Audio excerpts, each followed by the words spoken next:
नमस्कार दोस्तों, जो हम आपके लिए कंसेप्ट सीरीज चला रहे हैं उसमें आज का जो हमारा वीडियो है अंडरग्राउंड केबल पर वीडियो है। अंडरग्राउंड केबल के बारे में हम लोग पढ़ने वाले हैं और कुछ डिस्ट्रीब्यूशन के बारे में भी पढ़ लेंगे। और यह जो वीडियो है लास्ट वीडियो है। अब हमको नहीं लगता है कि कोई टॉपिक है जो छूटा हुआ है। अगर फिर भी आपकी नजर में कोई टॉपिक छूटा हुआ है तो आप कमेंट करिएगा, उस पर भी हम वीडियो ला देंगे। अथवा जो हम प्रैक्टिस सेट आपके लिए हम कराने वाले हैं तो बीच बीच में हम क्वेश्चन के बीच में जो पॉइंट छूटा होगा, जो इंपोर्टेंट होगा, उसको हम करा देंगे। हम भी देख लेंगे एक बार कि कौन सा पॉइंट छूटा हुआ है और कितना पॉइंट हम कवर करा दिए हैं। लगभग पिछला 2 महीने से लगातार हम थ्योरी पढ़ाते आए हैं, तो थ्योरी का प्लेलिस्ट बन गया है, आप जाकर देख सकते हैं। थ्योरी जितना हम थ्योरी पढ़ाए अगर उतना आप तैयार कर लेंगे तो आप खुद सेट मारिएगा, खुद क्वेश्चन देखिएगा, प्रीवियस ईयर का भी आप क्वेश्चन देखिए।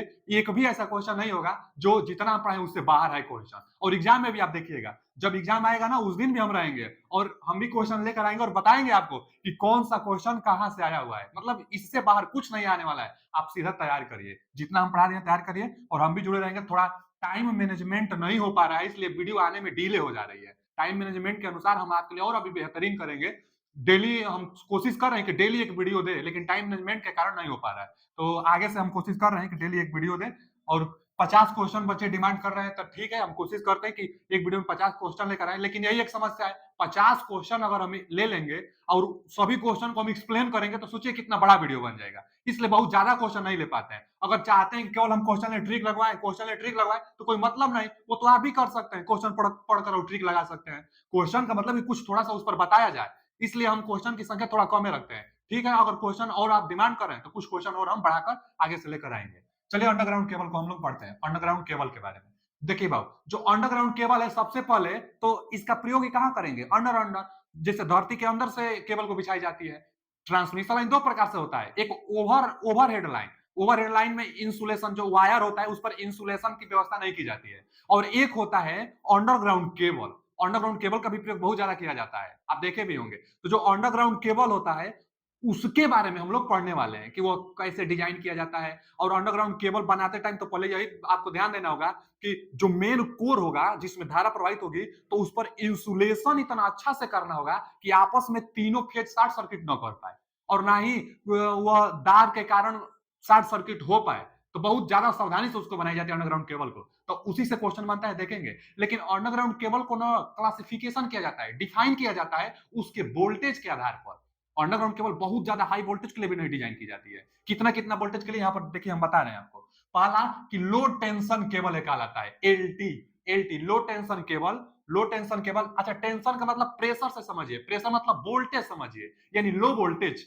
लो वोल्टेज के लिए केबल कितना तक डिजाइन किया जाता है? तो लो वोल्टेज के लिए जो केबल डिजाइन किया जाता है बाबू, 1000 वोल्ट तक डिजाइन किया जाता है। इसी को आप देखेंगे 1 केवी लिख देता है। 1 केवी मतलब 1000 वोल्ट तक लो वोल्टेज का केबल डिजाइन किया जाता है। अच्छा, क्वेश्चन पूछता है यह भी कि हाई टेंशन के लिए केबल कितना वोल्टेज तक डिजाइन किया जाता है? जो हाई वोल्टेज के लिए होता है ना, यह 11 केवी तक डिजाइन किया जाता है। 11 केवी तक हाई वोल्टेज डिजाइन किया जाता है। अच्छा, सुपर टेंशन कितना केवी तक डिजाइन किया जाता है? तो यह 33 केवी तक। कई जगहों पर आप देखेंगे इसको लिखेगा 11 से 33, इसको लिखेगा 1 से 11 केवी। तो बात तो वही हुआ कि 11 केवी तक अगर वोल्टेज आ गया तो हम इसको इसमें डिजाइन करेंगे। अगर 33 केवी तक आ गया तो हम सुपर टेंशन में डिजाइन करेंगे। और उसके बाद एक्स्ट्रा हाई टेंशन में 66 केवी तक अगर वोल्टेज आता है तो एक्स्ट्रा हाई टेंशन में डिजाइन किया जाता है। कहीं कहीं 132 तक भी ले लेता है। 66 से ज्यादा, चाहे 132 से ज्यादा अगर कहता है तो अब एक्स्ट्रा सुपर टेंशन में। तो यहाँ 132 केवी से ज्यादा, 132 केवी से ज्यादा, अगर 132 केवी से ज्यादा वोल्टेज है तो कहेंगे एक्स्ट्रा सुपर टेंशन केबल के अंतर्गत आएगा।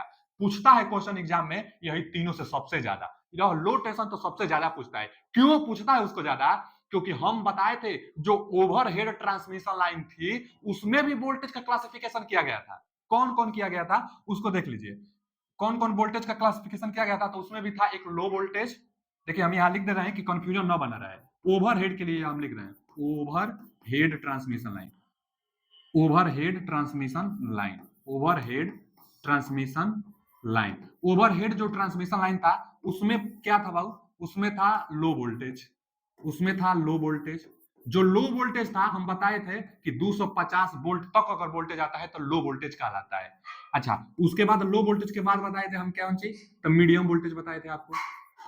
मीडियम वोल्टेज, जो मीडियम वोल्टेज बताए थे बाबू 650 वोल्टेज, और इसी को सबसे ज्यादा पूछता है, लो वोल्टेज और मीडियम, क्योंकि यहाँ लो टेंशन एक एक 1000 मतलब 1 kV तक है, और हाई टेंशन है 11 kV तक, और इसमें मीडियम, इसमें हाई वोल्टेज कितना है, यही तीनों से ज्यादा पूछता है, लो मीडियम और हाई वोल्टेज। जो हाई वोल्टेज है ना बाबू, हाई वोल्टेज, हाई वोल्टेज कितना केवी है, तो हाई वोल्टेज जो होता है इसमें 11 से 33 kV तक हो जाता है, 11 से 33 kV तक हाई वोल्टेज के अंतर्गत आता है। अच्छा, इनमें वोल्टेज में वेरिएशन भी पूछ लेता है, इसमें वोल्टेज में वेरिएशन प्लस माइनस 5% हम बताए थे, इसमें वोल्टेज में वेरिएशन कितना बताए थे, प्लस माइनस 6%, इसमें प्लस माइनस 10% बताए थे। तो आप देखिएगा ये अलग है, ये ओवरहेड लाइन के लिए है और ये केबल के लिए है। तो केबल के लिए कौन सा है आप ध्यान देते रहिएगा, क्योंकि बहुत ज्यादा इंपॉर्टेंट है, यहां से क्वेश्चन बन जाता है। चलिए आगे चलते हैं, अगला पॉइंट क्या है, अगला पॉइंट है अंडरग्राउंड जो केबल होता है इसी का कंस्ट्रक्शन। देखिए ना, construction of underground cable, underground जो केबल होता है, अभी बताए थे कि जो अंडर अंडर भी ट्रांसमिशन लाइन की जाती है, तो उसमें जो केबल का डिजाइन किया जाता है, उस केबल का डिजाइन किस प्रकार किया जाता है, इसी से क्वेश्चन बनेगा। सबसे पहला क्वेश्चन तो यह बनेगा कि इसमें क्या क्या शामिल होता है। तो देखिए 5 मटेरियल है, सबसे पहला तो आप ये समझेंगे कि 3 फेज रहेगा ना और एक न्यूट्रल का रहेगा, 1 2 3 4 दिया है, ये डिजाइन बस किया गया है, जर्नली 3 फेज का भी होता है और एक न्यूट्रल का भी हो सकता है। तो मेन जिसमें से धारा प्रवाहित होगी है क्या, देखिए कोर, जिसमें से धारा प्रवाहित होगी इसको हम लोग क्या कहें, कोर। यहाँ दिखाया गया है ना, ये वाला पार्ट क्या है भैया, कोर है। कोर को ही हम लोग क्या कह सकते हैं, कंडक्टर। तो कंडक्टर है, इसी से क्या होगी, इसी से धारा प्रवाहित होगी कंडक्टर से। कंडक्टर किसका बना होता है, कापर का ज्यादातर, देखिए कापर का लिया गया है, यह कंडक्टर है, कापर होता है एल्युमिनियम का कंडक्टर होता है। अच्छा, एक तो कोर होता है, 1 2 3 4 कोर है, कंडक्टर है, आपस में शॉर्ट सर्किट न करे इसके लिए कुछ ना कुछ इंसुलेशन इस पर लगाएंगे ना, अच्छा क्वालिटी का इंसुलेशन लगाएंगे कि आपस में यह शॉर्ट सर्किट न करे, क्योंकि हाई वोल्टेज तक भी अंडरग्राउंड केबल में ट्रांसमिट की जाती है। ज्यादा वोल्टेज है तो वोल्टेज के अनुसार, वोल्टेज के अकॉर्डिंग इस पर हम लोग इंसुलेशन लगाएंगे। तो यह क्या लगाया गया है, यह जो है देखिए यहाँ पीला कलर का, यहाँ रेड कलर का है, यहाँ जो लगाया गया है, तो कौन सा है यह पार्ट, इंसुलेशन पार्ट है, जो कि कोर आपस में शॉर्ट सर्किट न करे, तो इसको हम लोग कहेंगे इंसुलेशन। इसको क्या कहेंगे बच्चा, इंसुलेशन। ये वाला जो ऊपर से लगाएंगे ये जैसे है, इसको कहेंगे इंसुलेशन। इंसुलेशन है जो कि कोर आपस में शॉर्ट सर्किट न करे। अच्छा, कोर हो गया, इंसुलेशन हो गया। उसके बाद एक यहाँ व्हाइट कलर का लगाया गया है ना, व्हाइट कलर का, तो इसको भी एक नाम देते हैं। देखिए हम यहाँ लिख रहे हैं, यहाँ ये वाला समझिए, नहीं तो यहाँ पर भी लगाया गया है, इसके अंदर से है, यहाँ से देखिए ये हल्का हल्का दिखाई दे रहा है, तो इसको हम लोग कहते हैं मेटेलिक सीट। मेटेलिक सीट कहते हैं, मेटेलिक सीट, मेटेलिक सीट कहते हैं। मेटेलिक सीट क्यों लगा होता है अभी बताएंगे, लेकिन मेटेलिक सीट जान गए आपकी मेटल का बना होगा, एल्युमिनियम अथवा लेड का मेटेलिक सीट बना होता है, एल्युमिनियम अथवा लेड का मेटेलिक सीट। अच्छा, क्यों बना होता है, तो कोर होता है धारा प्रवाहित करने के लिए, इंसुलेशन होता है कि आपस में शॉर्ट सर्किट न करे, और मेटेलिक सीट इसलिए इस पर लगा होता है क्योंकि अंदर नमी को न जाने दे, धरती में रहेगा और नमी होगी तो शॉर्ट सर्किट कर जाएगा ना, इंसुलेशन प्रॉपर्टी खो देगा, तो आप कंडक्टर आपस में शॉर्ट सर्किट कर देगा। इसलिए मेटेलिक सीट क्या करेगा, अंदर नमी को नहीं जाने देगा। ये किसका बना होता है, लेड का बना होता है, पीबी लेड, एल्युमिनियम चाहे लेड का बना होता है। ज्यादातर पूछता है मेटेलिक सीट किसका बना होता है, तो लेड का बना होता है। क्यों, मेटेलिक सीट का काम क्या है, अंदर नमी जाने से रोकता है, मेटेलिक सीट लेड का बना होता है। अच्छा, यह तो मेटेलिक सीट हो गया, जो यहाँ से है ये वाला जो है ना, ये वाला पार्ट, ये मेटेलिक सीट का। इसके ऊपर एक देखिए, एक यहाँ पर यह दिखाया गया, यह हेसियन जूट का बना होता है, इसको हम लोग कहते हैं बेडिंग।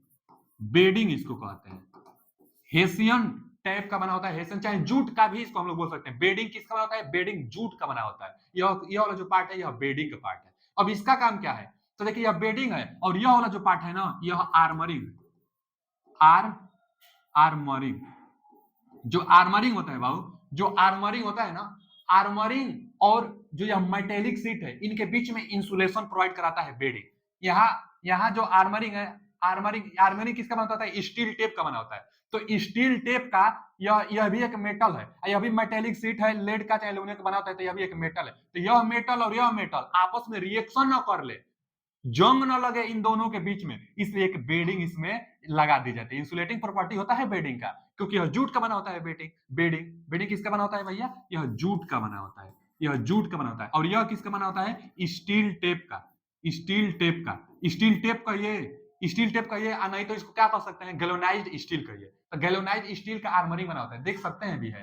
तो अब इसका क्या काम है आर्मरिंग का? तो आर्मरिंग का काम है कि केबल को सुरक्षा प्रदान करना मैकेनिकल चोट से, क्योंकि यह देखिए ना कितना मजबूत से लगाया गया है। इतने यह मजबूत है कि इस पर आप ट्रक भी लेकर जाएंगे तो यह जो केबल है केबल दबेगा अथवा खराब नहीं होगा, डैमेज नहीं होगा। तो केबल डैमेज ना हो मैकेनिकल चोट से कौन बचाता है? आर्मरिंग बचाता है मैकेनिकल चोट से। यह सबसे लास्ट में जो यह परत होता है इसको हम लोग सर्वरिंग कहते हैं। सर्वरिंग भी पूछता है, तो सर्वरिंग एक इंसुलेटिंग मटेरियल होता है, सबसे ऊपरी कवर को ही सर्वरिंग कहते हैं। सर्वरिंग यह पार्ट है, इंसुलेशन होता है। सबसे ज्यादा पूछता है इसको, ये तीनों को, एमबीए को। देखिए याद करने के लिए हम क्या बता रहे हैं, एमबीए। एमबीए एमबीए क्या है? मेटेलिक सीट, बेडिंग और आर्मरिंग। सबसे ज्यादा पूछने वाला क्वेश्चन एमबीए से पूछता है। अच्छा, इसके पहले क्या था? इंसुलेशन और कोर था। यहाँ पर इंसुलेशन था, कोर था। आप खुद सोच सकते हैं, सबसे पहले कोर होना चाहिए, उसके बाद इंसुलेशन होना चाहिए, उसके बाद एमबीए होगा और उसके बाद लास्ट में सर्वरिंग होगा। अच्छा, बहुत लोग याद करने के लिए इसको सिम्बास से भी याद करते हैं। SIM SIM, BAS सिम्बास। सिम्बास याद कर लीजिए, अंडरग्राउंड केबल का जो लेयर होता है, लेयर पता चल जाएगा। और आप ऐसे भी समझ सकते हैं कि सबसे पहले कोर होगा, उसके बाद इंसुलेशन होगा, उसके बाद एमबीए होगा, उसके बाद सर्वरिंग होगा।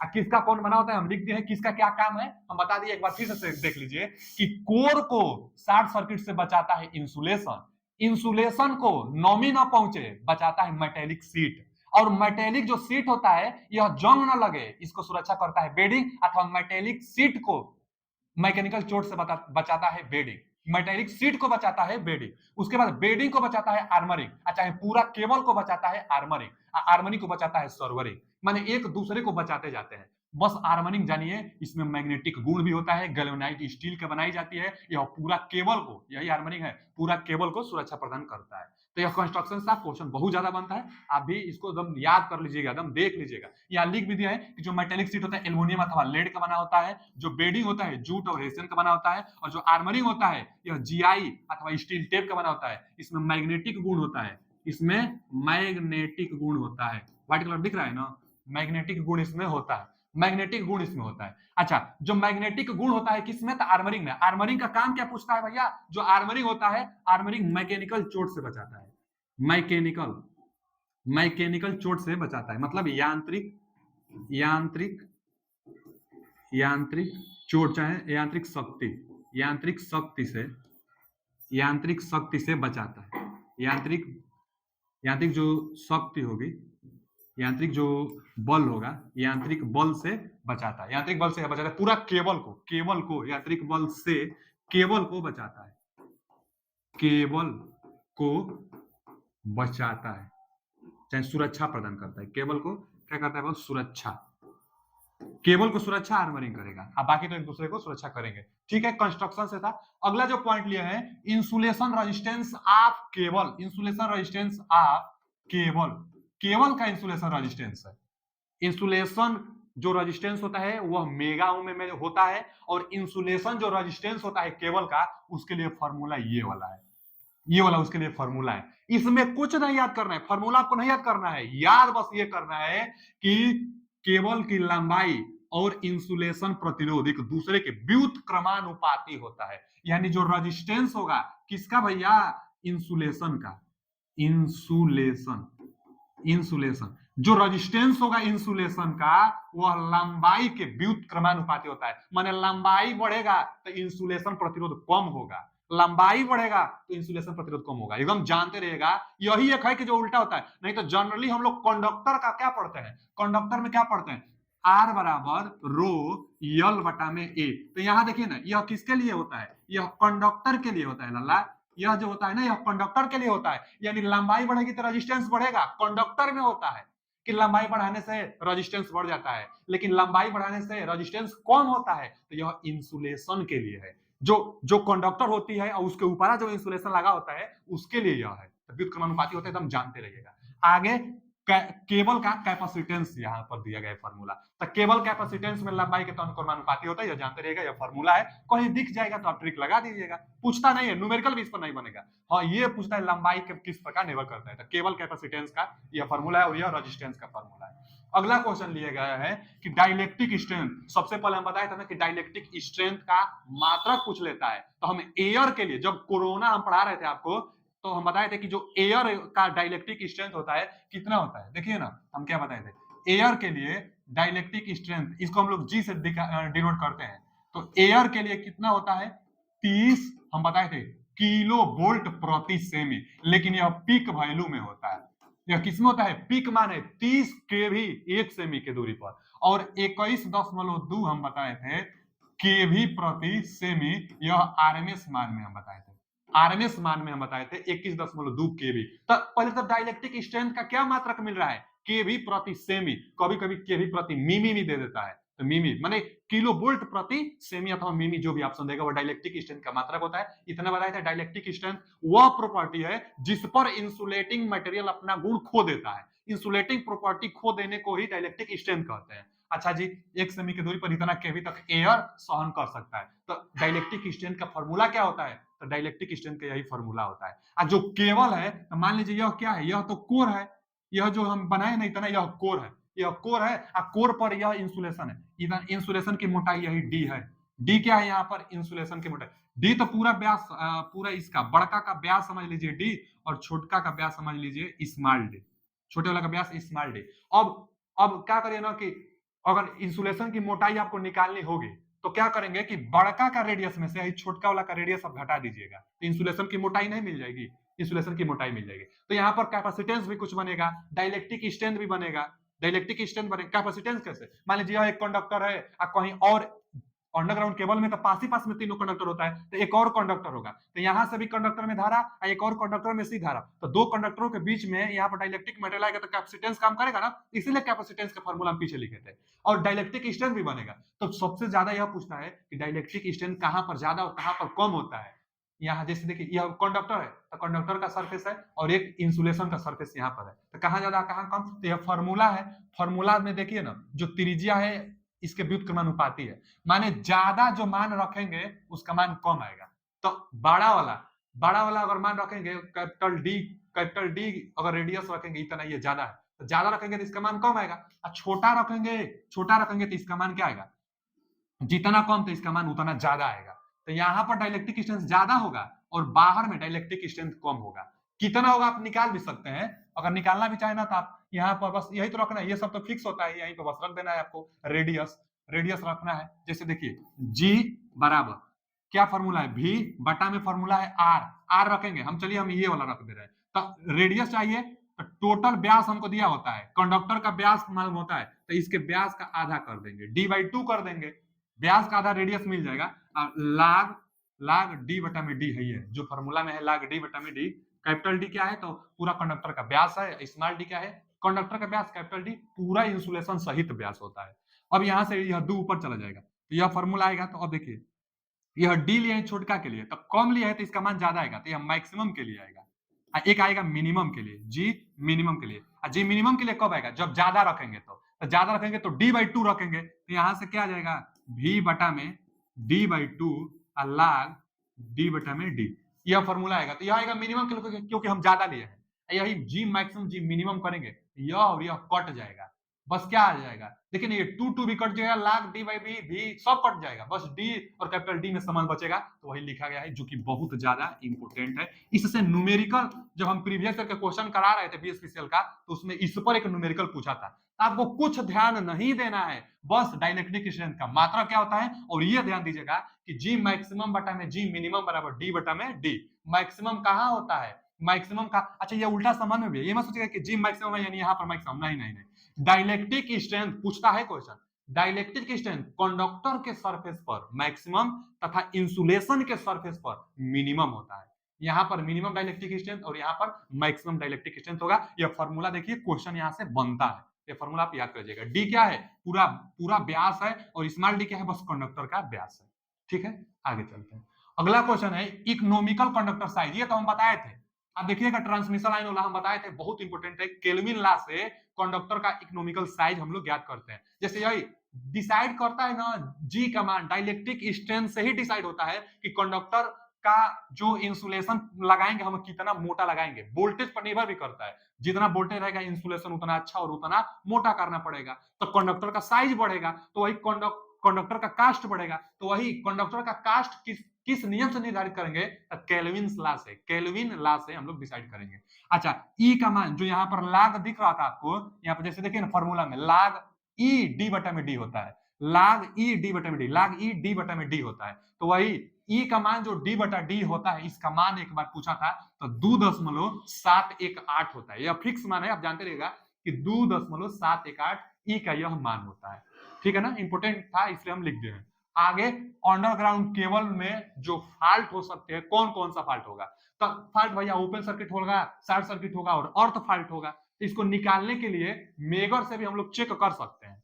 अच्छा, मेगर क्या होता है? मेगर एक ऐसा इंस्ट्रूमेंट है, इलेक्ट्रिकल इंस्ट्रूमेंट है, जो कि क्या करता है? मेगर इंसुलेशन प्रतिरोध को भी मेजर करता है और ओपन सर्किट, शॉर्ट सर्किट और सर्किट फॉल्ट को भी प्रदर्शित कर देता है। यह प्रैक्टिकल पार्ट है। आप जाकर चैनल के प्लेलिस्ट में शॉर्ट वीडियो में इसका प्रैक्टिकल भी आप देख सकते हैं। लॉन्ग वीडियो पर भी प्रैक्टिकल कराया गया है, तो प्रैक्टिकल देख सकते हैं इसका कि मेगर के प्रयोग से कैसे open circuit fault, short circuit fault और सर्किट फॉल्ट कराया जाता है। तो अंडरग्राउंड केबल में फॉल्ट किससे? तो मेगर से। कौन कौन फॉल्ट हो सकता है भैया? ओपन सर्किट, शॉर्ट सर्किट और सर्किट फॉल्ट हो सकता है। अच्छा, मेगर क्या करता है? मेगर का रेजिस्टेंस जनरली ओपन सर्किट में अनंत देता है मेगर। तो ओपन सर्किट में अगर मेगर अनंत बताएगा तो भैया ओपन सर्किट है, ठीक है। अगर शॉर्ट सर्किट में मेजर करेंगे और अनंत अगर नहीं दिया मेगर, तो हम लोग जान जाएंगे क्या शॉर्ट सर्किट मतलब है। मतलब मेगर डिसाइड करेगा रेजिस्टेंस के कारण, कि रेजिस्टेंस ज्यादा है तो ठीक है, नॉर्मली जो चाहिए। मेगर का जनरली रेजिस्टेंस अनंत में होता है, तो ओपन सर्किट में अनंत बता रहा है तो ओपन सर्किट है, और अनंत नहीं बता रहा है तो फिर शॉर्ट सर्किट है। आगे, अच्छा, एक तो सबसे ज्यादा अंडरग्राउंड केबल में ना टेस्टिंग से पूछता है कि भैया टेस्टिंग ऑफ अंडरग्राउंड केबल, तो Murray loop test, Murray Murray loop test, Murray loop test बहुत ज्यादा इंपॉर्टेंट है।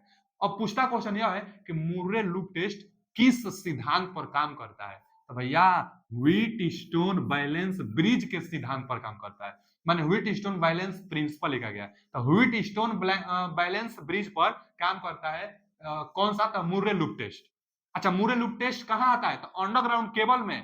अंडरग्राउंड केबल में शॉर्ट सर्किट फॉल्ट और अर्थ फॉल्ट दोनों को ज्ञात करने के लिए सबसे ज्यादा इसको पूछता है कि short circuit fault, underground cable का शॉर्ट सर्किट फॉल्ट किस नियम के तहत ज्ञात किया जाता है? तो मुर्रे लूप के तहत। एकदम ऑप्शन एक दिया रहता है, तो मुर्रे लूप के तहत शॉर्ट सर्किट फॉल्ट का निर्धारण किया जाता है। अर्थ फॉल्ट भी मुर्रे लूप ज्ञात कर सकता है। किस सिद्धांत पर काम करता है भैया? तो व्हीट स्टोन बैलेंस ब्रिज पर काम करता है मुर्रे लूप। यह क्या है? तो अंडरग्राउंड केबल का टेस्टिंग किया जाता है। किसका टेस्टिंग? तो शॉर्ट सर्किट और अर्थ फॉल्ट का टेस्टिंग किया जाता है। आगे क्या है? Distribution system. देखिए, अंडरग्राउंड केबल से जितना हम बताए हैं, इससे एक भी अगर क्वेश्चन बाहर मिलता है तो फिर आप कहिएगा, कमेंट में करिएगा कि इससे एक भी क्वेश्चन बाहर है तो क्या है क्वेश्चन है, हम जरूर उसका जवाब देंगे। और टेलीग्राम चैनल से भी आप ज्वाइन हो जाइए, जितना हम पढ़ाते हैं उसका पीडीएफ वहां पर दिया जाता है। मौर्या टेक्निकल 25 टेलीग्राम चैनल का नाम है। आप सर्च भी मारेंगे तो आ जाएगा, नहीं तो वीडियो के डिस्क्रिप्शन में लिंक भी लगा हुआ है, आप जाकर वहां से भी ज्वाइन हो सकते हैं।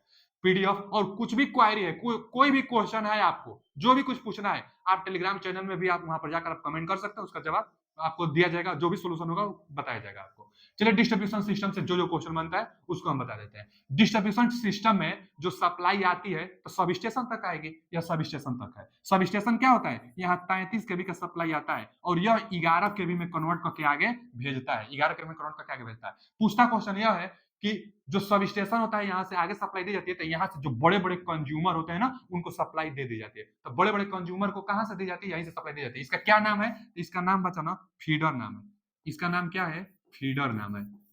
फीडर क्या होता है? तो हम लोग बता सकते हैं कि जो फीडर होता है, जो लोकल सब स्टेशन अथवा सेकेंडरी सब स्टेशन, देखिए एक तो सब स्टेशन होता है, उसके बाद लोकल सब स्टेशन अथवा सेकेंडरी सब स्टेशन, यहीं से बिजली बांटना स्टार्ट किया जाता है, डिस्ट्रीब्यूट करना स्टार्ट किया जाता है, डिस्ट्रीब्यूट किया जाता है। तो इसको हम लोग कहते हैं फीडर। सब स्टेशन और लोकल सब स्टेशन अथवा सेकेंडरी सब स्टेशन को जोड़ने वाली ट्रांसमिशन लाइन फीडर कहलाता है। पूछता क्वेश्चन यह है कि फीडर कितने प्रकार का होता है, अभी आगे बताएंगे। फिर कुछ पूछता है कि जो फीडर होता है, फीडर कितना फेज का होता है? तो 3 फेज। और कितना वायर? तो 3 वायर। तो 3 फेज 3 वायर का होता है, 3 फेज 3 वायर का होता है। बहुत लोग सोचेंगे यह कहां से आएगा डिस्ट्रीब्यूशन सिस्टम, तो जो हम पीछे अभी पढ़ाए थे ना पिछला वीडियो में, ट्रांसमिशन और डिस्ट्रीब्यूशन लाइन, तो ट्रांसमिशन तो हम बहुत बढ़िया से सब बता दिए हैं। डिस्ट्रीब्यूशन में थोड़ा बहुत बताया था और थोड़ा बहुत जो बचा था उसको हम इस वीडियो में कवर कर रहे हैं। तो अब इसके पहले का जो आप पढ़ना चाहेंगे तो आप जाकर पहले देख लीजिए ट्रांसमिशन लाइन वाला में। ट्रांसमिशन लाइन के बाद डिस्ट्रीब्यूशन सिस्टम ही आता है, तो डिस्ट्रीब्यूशन सिस्टम यह है 3 phase 3 wire. Feeder 3 phase 3 wire से, 3 फेज 3 वायर का होता है फीडर। अच्छा, फीडर क्या होता है? तो सब स्टेशन और लोकल सब स्टेशन को जोड़ने वाली व्यवस्था को फीडर कहते हैं। फीडर बचा, feeder current caring, current caring, current caring capacity, current caring capacity पर डिजाइन किया जाता है। करंट कैरिंग कैपेसिटी पर डिजाइन किया जाता है। करंट कैरिंग कैपेसिटी का मतलब ना कि करंट कितना डिमांड है उसके अनुसार हम लोग फीडर को डिजाइन करेंगे। तो फीडर करंट कैरिंग पर डिपेंड करता है। अब अच्छा, इस पर टेपिंग की व्यवस्था नहीं होती। फीडर पर नॉट टेपिंग टेपिंग की व्यवस्था इस पर नहीं होती। टेपिंग का व्यवस्था मतलब जैसे नहीं चोरी करने वाले लाइनवा से बिजली फंसा लेते हैं, वही टेपिंग कहलाता है। आप फीडर पर नहीं टेपिंग कर सकते। देखिए ना, ये 11 केवी में जा रहा है, तो आप 11 केवी से सप्लाई कभी लेते हैं? कहा नहीं। डिस्ट्रीब्यूटर जो होता है, जो डिस्ट्रीब्यूशन ट्रांसफार्मर यहाँ लगा होता है, जो कि थ्री फेज और 4 वायर का होता है, वहां पर टेपिंग की व्यवस्था होती है। आप वहां से सिंगल फेज का सप्लाई ले लेते हैं अपने घरों में, तो इस पर टेपिंग की व्यवस्था होती है। इसको क्या कहते हैं? डिस्ट्रीब्यूटर।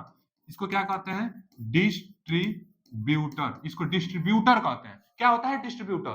तो लोकल सब स्टेशन अथवा सेकेंडरी सब स्टेशन के बाद 3 फेज और 4 वायर वाला जो ट्रांसमिशन लाइन होता है उसको डिस्ट्रीब्यूटर कहते हैं। यहीं से बिजली को डिस्ट्रीब्यूट किया जाता है घरों में। जो भी कंज्यूमर होते हैं ना, उनको बिजली यहीं से दी जाती है। कितना देता है? इसके पास आया है 11 केवी का, लेकिन दे कितना रहा है? तो भैया 415 वोल्ट।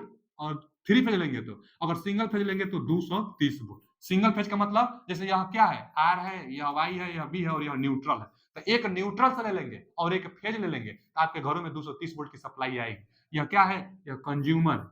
कंज्यूमर का मतलब कि जो कि सप्लाई घरों में अपना लिया हुआ है। अच्छा जी, सिंगल फेज का सप्लाई लिया हुआ है तो कितना आ रहा होगा? इसके पास 230 वोल्ट आ रहा होगा। एक न्यूट्रल लिया है, एक फेज लिया है। ये अभी एक फेज लिया है और एक न्यूट्रल लिया है। ये अभी कंज्यूमर है, 230 वोल्ट सिंगल फेज लिया है तो आ रहा है। तो कहां से सप्लाई ये लोग लेते हैं? डिस्ट्रीब्यूटर से लेते हैं।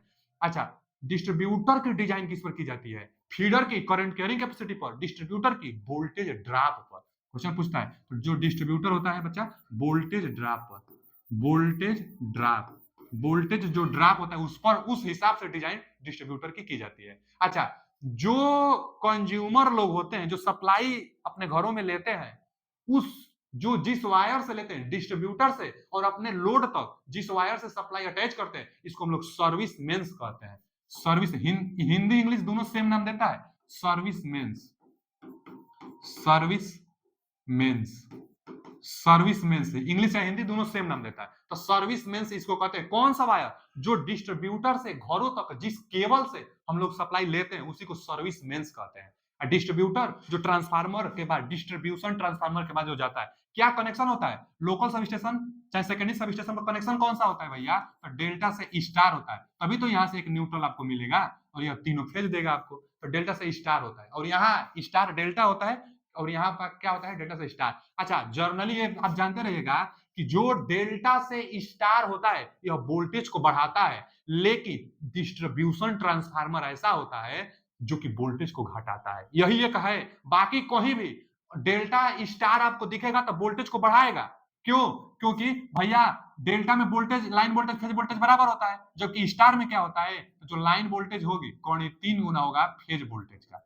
फेज वोल्टेज का कौन 3 गुना होता है। तो कौन 3 गुना फेज वोल्टेज का है, यानी वोल्टेज कौन 3 गुना बढ़ा रहा है, लाइन वोल्टेज बढ़ा रहा है। इसलिए यह स्टार वाला जो होता है ना, वोल्टेज को बढ़ाने में प्रयोग किया जाता है। डिस्ट्रीब्यूशन ट्रांसफार्मर में बस वोल्टेज को घटाता है। अच्छा जी, यहां से क्वेश्चन बहुत इंपॉर्टेंट था। Voltage drop distributor, current carrying पर फीडर। फीडर का हम आगे जा रहे हैं टाइप बताने, लेकिन फीडर 3 फेज 3 वायर का होता है। डिस्ट्रीब्यूशन 3 फेज और 4 वायर का होता है। 3 फेज और 4 वायर का क्या होता है? डिस्ट्रीब्यूटर होता है। यहां से आप जानते रहिएगा। ठीक है जी, आगे चलते हैं। आगे है टाइप्स ऑफ फीडर, जो अभी हम फीडर बताए थे उसका टाइप्स है। तो एक तो होता है रेडियल, एक दूसरा होता है पैरेलल, रिंगमैन और इंटरकनेक्टेड फीडर होता है। अब यह जो हम लिखे हुए हैं ना, यह क्रम में हम लिखे हुए हैं। सबसे ज्यादा अच्छा अगर कोई है तो इंटरकनेक्टेड फीडर है। सबसे महंगा कोई है तो इंटरकनेक्टेड फीडर है। सबसे ज्यादा विश्वसनीय कोई है तो इंटरकनेक्टेड फीडर है। यही क्वेश्चन पूछता है कि कौन सा फीडर सबसे ज्यादा विश्वसनीय है, रिलायबिलिटी है, मतलब सबसे ज्यादा विश्वसनीय कौन सा है, तो इंटरकनेक्टेड फीडर। सबसे सबसे कम विश्वसनीय कौन सा है? Radial feeder. सबसे सस्ता कौन सा है भैया? तो रेडियल फीडर सबसे सस्ता है। अच्छा, जो रिंग मेन फीडर है ना, कम बजट में अच्छा काम करने वाला कौन सा है? तो रिंग मेन फीडर, चाहे इसी को लूप टाइप फीडर भी कहते हैं। कम बजट में अच्छा काम करेगा। अच्छा, इन दोनों में अंतर यही है कि इस पर केवल एक सब स्टेशन लगा रहेगा। अच्छा, लूप टाइप से आप समझ रहे होंगे कि इस पर क्या होता है? इस पर लूप होता है। इस पर क्या होता है, इस पर लूप लगा होता है। और क्या होता है, यहीं से सप्लाई जिसको देना होता है 3 फेज का सप्लाई, फीडर 3 फेज करना होता है, तो यह फीडर है, लूप टाइप का चाहे रिंग टाइप का ये बना रहता है। एक ना सब स्टेशन रहेगा सप्लाई देने के लिए, क्या रहेगा, तो एक सब स्टेशन रहेगा। यहां से मान लीजिए ना, यह सब स्टेशन है, S1 सब स्टेशन है, इस फीडर को सप्लाई देगा, और यहां से अब लोड को सप्लाई आप डिस्ट्रीब्यूटर लोकल सब स्टेशन को आप सप्लाई देते रहिए। अब इसमें क्या है अंतर, कि इसमें जो होता है इंटरकनेक्टिंग में, कि इसमें ना स्टेशन जो होते हैं सब स्टेशन वो ज्यादा होते हैं। देखिए एक यहाँ S1 और एक यहाँ H2 और एक मान लीजिए यहाँ 3 है। अब एक सब स्टेशन हमारा खराब भी हो जाएगा, तो एक सब स्टेशन है ना वो सप्लाई देता रहेगा, यह भी खराब हो गया तब तक इससे दीजिए और बाद में इसको सुधार लीजिए। तो कोई कोई सब स्टेशन जुड़ा रहता है इंटरकनेक्टेड फीडर पर, इसलिए यह महंगा होता है। जो रिंग मैन फीडर होता है ना, इस पर एक ही सब स्टेशन होता है, अगर बिगड़ गया तो थोड़ा टाइम लगेगा, सुधारेगा, उसके बाद सप्लाई दिया जाएगा। तो यह इससे अच्छा है और इससे महंगा इसलिए यह होता है क्योंकि इस पर सब स्टेशन ज्यादा होता है जो कि सप्लाई देते हैं इसको फीडर को, अब फीडर उसके बाद आगे लोड को देता है। ठीक है जी। तो यह आप देख लिए फीडर का टाइप था, जो कि सबसे ज्यादा इंपॉर्टेंट इंटरकनेक्टेड फीडर था, महंगा था, विश्वसनीय था। चलिए आगे, अगला पॉइंट है, एक पॉइंट जो कि बूस्टर के बारे में पूछ लेता है। बचाओ, जो बूस्टर होता है ना, बूस्टर जो ट्रांसमिशन लाइन होती थी, जो कि हम पीछे पढ़ाए हुए हैं, जाके वीडियो में आप देख सकते हैं, जो ट्रांसमिशन लाइन होता है उसमें वोल्टेज ड्रॉप होता है, तो वोल्टेज ड्रॉप को सुधारता है बूस्टर। अब कैसे वोल्टेज ड्रॉप सुधरेगा, तो जनरेटर लगाएंगे तभी तक जनरेट करेगा, वोल्टेज को उत्पन्न करेगा, तो वोल्टेज ड्रॉप को सुधरेगा। तो कौन सा जनरेटर, तो हम लोग जानते हैं एसी माने DC series generator, DC series generator, SERIS series generator. पूछता है क्वेश्चन कि बूस्टर के रूप में किस प्रकार के जनरेटर का प्रयोग किया जाता है, तो डीसी सीरीज जनरेटर का। एक आता था डीसी मोटर, जिसको नो लोड पर हम लोग नहीं चला सकते थे, डीसी मोटर को, वो मोटर था। और यहाँ क्या है, डीसी सीरीज जनरेटर है। डीसी जो सीरीज जनरेटर है, जो ट्रांसमिट लाइन है उसको लोड से इसको हम लोग अटैच कर देंगे, और यह वोल्टेज को तो बढ़ाएगा ना, या वोल्टेज को ज्यादा करेगा। अब वोल्टेज ज्यादा देगा तो जितना वोल्टेज ड्रॉप हुआ रहेगा उसको कंट्रोल कर लेगा। अब रही बात की डीसी जो सीरीज जनरेटर होता है बूस्टर के रूप में प्रयोग किया जाता है ट्रांसमिशन लाइन में, जो कि वोल्टेज ड्रॉप को सुधारता है। क्या करता है भैया, तो वोल्टेज ड्रॉप को सुधारता है। वोल्टेज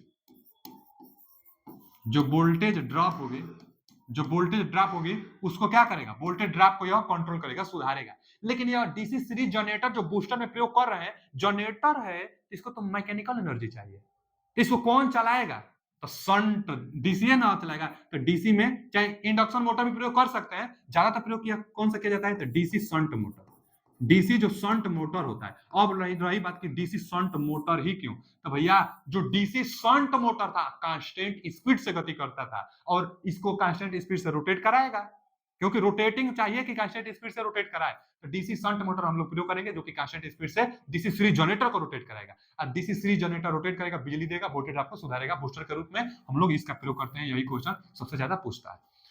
थ्योरी पूरा हम समाप्त कर दिए हैं। अगर कोई पॉइंट बचा हुआ है तो आप कमेंट बताइएगा कि कौन सा पॉइंट छूटा हुआ है, उस पर भी हम वीडियो बना देंगे। नहीं तो जो हम प्रैक्टिस सेट कराएंगे बीच बीच में, हम थ्योरी भी लेकर आते रहेंगे कि रिवीजन भी होता रहे, क्वेश्चन भी हम कराते रहे। बाकी कोई अगर पॉइंट छूट गया हो तो उसके लिए भी हम अलग से भी वीडियो बना सकते हैं, आप कमेंट में करिएगा। वीडियो कैसा लगा कमेंट में जरूर बताइए। थैंक यू, धन्यवाद।